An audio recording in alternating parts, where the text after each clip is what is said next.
Bonjour et bienvenue dans cette vidéo. La dernière fois, je vous ai parlé de comment faire pour créer une image GIF animée à partir d'une vidéo.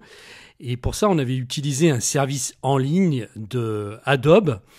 Et aujourd'hui, je vais vous faire voir comment on peut faire ça à partir de son Mac. Vous pourrez aussi le faire à partir d'un iPhone ou d'un iPad.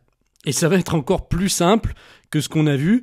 Mais par contre, bien sûr, il faut au moins qu'on ait un appareil Apple pour pouvoir le faire. Donc, on va utiliser une application qui s'appelle Raccourci, dont j'ai pas souvent parlé parce que Raccourci, c'est quelque chose de complexe. C'est une forme d'automatisation, c'est-à-dire qu'on va pouvoir créer des scénarios avec ce logiciel. Mais par contre, on va le déclencher manuellement. Donc c'est semi-automatique. Je vais vous faire voir. On va aller dans le Launchpad, dans Autres, et vous allez trouver l'icône à raccourci.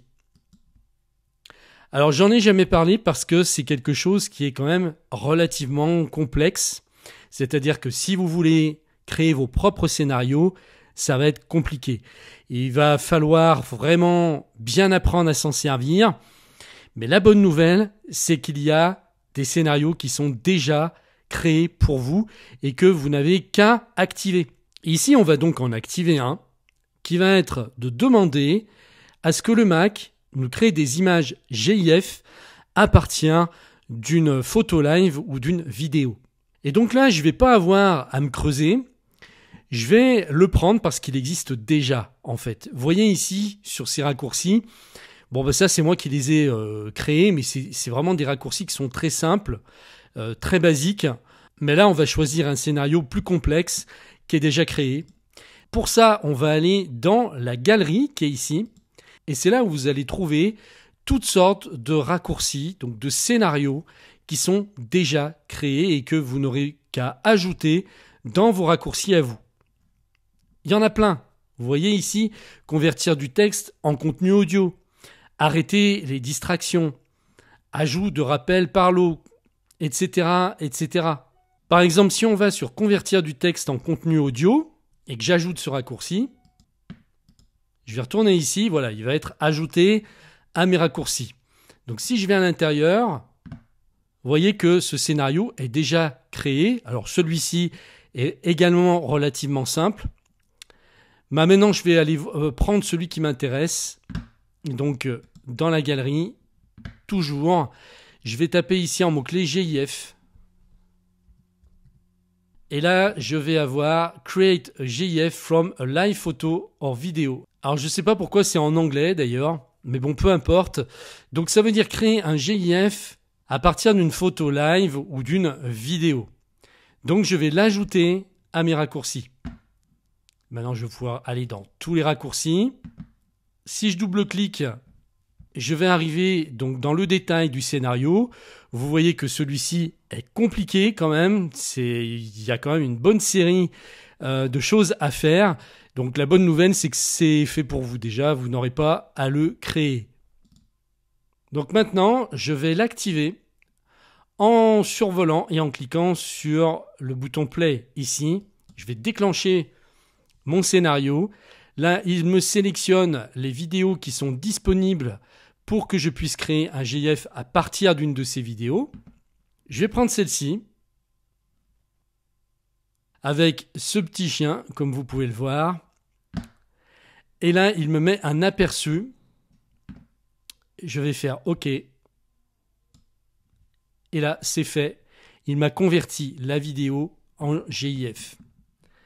Donc ça veut dire qu'il est allé automatiquement chercher cette vidéo avec le petit chien qui est là pour me la créer en GIF. Si je vais maintenant dans les dernières images ou vidéos qui ont été créées, je peux la trouver ici. Et ça, c'est un GIF animé. Alors, la séquence dure 20 secondes, c'est beaucoup. Comme je l'avais expliqué dans ma précédente vidéo, il vaut mieux prendre des séquences courtes qui sont percutantes. Donc, je vais le faire. Et ce qu'on va faire ici, on va déjà recréer la vidéo à la base. Donc, je vais double-cliquer pour modifier ma vidéo d'origine. Modifier. Ici, je vais raccourcir la séquence. Je vais prendre par exemple le moment où il regarde la caméra. Voilà. On va prendre cette séquence-là, qui doit durer à peu près 4 secondes. Ensuite, je vais lui demander de recadrer. Voilà, je vais faire une espèce de carré pour qu'il prenne uniquement le petit chien ici. Et là, je vais cliquer sur terminer. Là, il me demande si je veux modifier ma vidéo d'origine ou si je veux enregistrer une nouvelle copie de cette vidéo modifiée. Donc, je vais cliquer sur enregistrer la vidéo comme nouvel extrait pour que je garde bien mon original tel qu'elle était. Voilà, maintenant je vais revenir sur la photothèque. Vous voyez que j'ai bien ma vidéo d'origine qui a été conservée et la nouvelle qui dure 6 secondes, la voici. Et donc maintenant, je vais recommencer mon opération. Je vais retourner sur mon raccourci, je vais recliquer. Je vais choisir cette nouvelle vidéo que je viens de créer et là, il va me créer le GIF. Regardez. Ok, ça c'est juste une prévisualisation, hein. Et si c'est bon pour moi, je clique sur OK. Et voilà. Maintenant, je retourne dans Photo. J'ai bien ma nouvelle animation GIF qui est créée.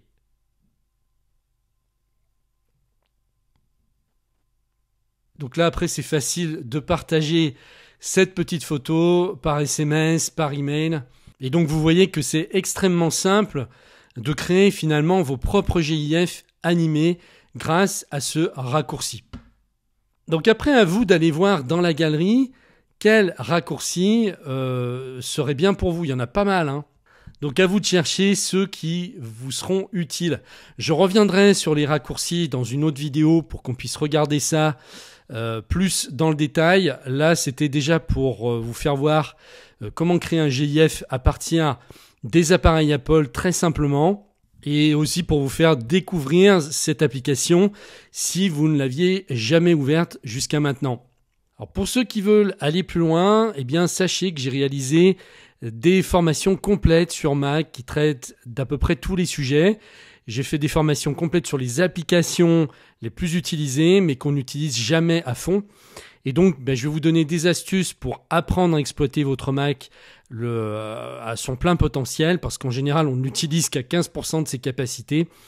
Et là, je fais le tour de toutes les fonctionnalités pour chacune de ces applications, pour macOS également.